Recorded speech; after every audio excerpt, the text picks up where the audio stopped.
يا رب أتبقى وعمر جازت بوجه ما عندك جرين يكي سكي سجالة وفيسي كردي إيفا ما نفو إسين جدي كان جدي سوس سجالة لفيتي داف مالي جالة وامبراتي فيمتي yoo video kanatti dhaan deebisne ani guyyaa takkaaf lama keessa video sana waan aan deebisne lubbuuti irratti itti gaafatamaan si bakka kana qulqulluu akkana sheetaan akkana firra አሰላም አለይኩም ወራህመቱላሂ ወበረካቱ። ሰላም ውድ ቤተሰብ እንዴት ናችሁ? ሰላም ነው ባላችሁበት ያለ ሰላምና እዝነት እናንተ ጋር ይሁን እያልኩኝ ማለት ነው በአዲስ ቪዲዮ ይዤላችሁ መጥቻለሁ።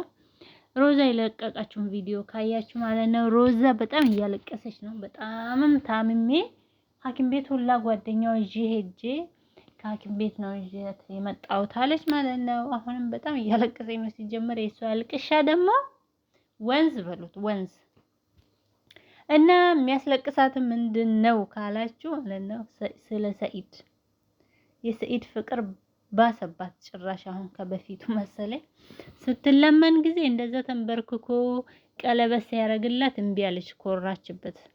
በማግስቱም ሲለምናት ኮራችበት። አበባ ነው አይደል የሰጣት የፍቅር አበባ እንደዛ ሰጣት። ሁሉ ነገር ከተላከ በኋላ ሱመያን ፈርታ ያሰበችውን ካንስል አረገች ማለት ነው። አሁን ደግሞ ሰኢዶ ከየመን ሲመጣ ሄዳ እሱ ቤት ሄዳ ሰኢዶ ያጠፋውትን ይቅርታ አድርግልኝና እንጋባ ብላ ለመነችው። ተመልሳ ስትለምነው ሰኢድ ሻሚን ይላል እኔ ለራሴ ብዬ ያሰብኳት ልጅን አዘጋጅቻለሁ እና የመጣሽ አትጨቅጭቅኝና ተይኝ እኔ የራሴ ምላትን አዘጋጅቻለሁ አላት።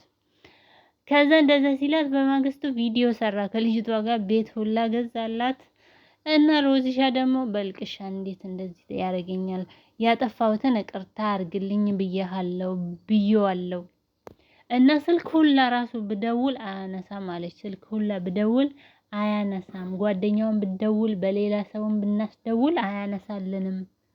ሀታ ለያሱ ለጓደኛ ሁላ ነግሬ አልቅሼ ተናግሬ ያሱ ራሱ መልስ አልሰጠኝም። ይሄ ምን ያመላክታል? ሲጀመር ሰኢድ አልፈለጋትም። ደግሞ ሲጀመር ሮዛ አትሆንለትም እውነት ለመናገር ማለት ነው። ሁላችንም ሴት ነን አይደል? ሮዛ ዛሬ አገባዋለሁ ብትል ሱመያ ወጣንን ብትልባት ወዲያው ነው ሐሳቧን የምትቀይረው። እንደዛውም ቢሆንም ሱመያን ማታቅ ሴት ነው እንጂ ለሰኢድ የምትሆነው። ለምን ያቺ ማታቀዋ ምንም መስሎ አይታያትም። ሙንኪል ምንም ብትናገር ሱመያ መስሎ አይታያትም ሄዳ እስከምታጠቃት ድረስ ማለት ነው። ሮዛ ግን በፊት አብሮ ብዙ ነገር ስላሳለፉ ያንን ነገር ሱመያ እየወጣች እያነሳች የምታወራ ከሆነ እቺም ውስጧ ይነካል፣ ሰላም አታገኝም። ባለፈው ሀታ የመጨረሻ ሱመያ አልጋ ላይ ሁላ ወጣ ምትለያየን ነው የሚመስለኝ። ስለዚህ አንተን ካገባው ሰላማዊ ኑሮ አልኖርም፣ ግን አንተን ወደሃለው። ሱመያ ግን ከጭንቅላቴ አጠፋም አልጋ ላይ ሁላ መጣ ምትለያየን ይመስለኛል እያለች ነበር። አሁን ደግሞ እንዴት ሰኢድ ወይ ሴት ሲባል ልክ ሱመያ ሰኢድ ሱመያን ትቶ ሌላ ሴት ሊያገባ ሲል ወዲያውኑ ሱመያ ደግሞ የልጆች አባት ልጆች ያላቃቀሱ ምን ብላ ወደ ራሷ እሷን እንዲፈልግ ታመጣዋለች። ከዛ ሴት ላይ ትለያዩዋለች።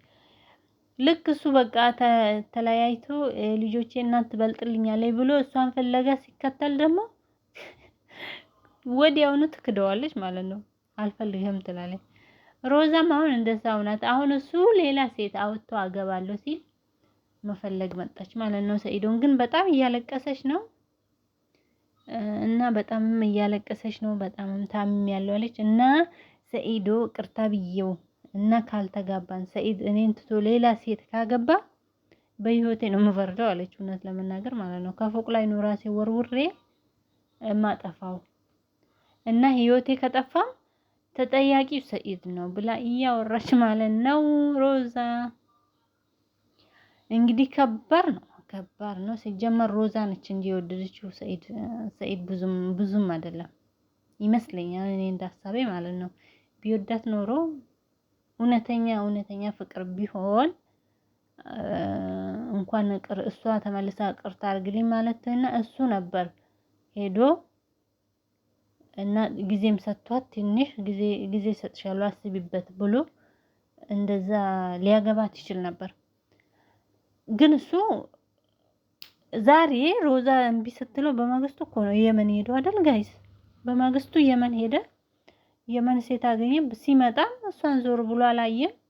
ሌላ ሴት አመጣ። ይሄው ያኔ ብዙም አይደለ ሲጀመር ተመልካቾቼ ስለወደዱልኝ ብዙ ሰው ወደውሻል ምናምን በቃ ልጅቷ ትንሽ ፈገግታዋ ሰው ይስባል። ይሄው ነው እንጂ ሌላ ነገር ምንም አይደለም።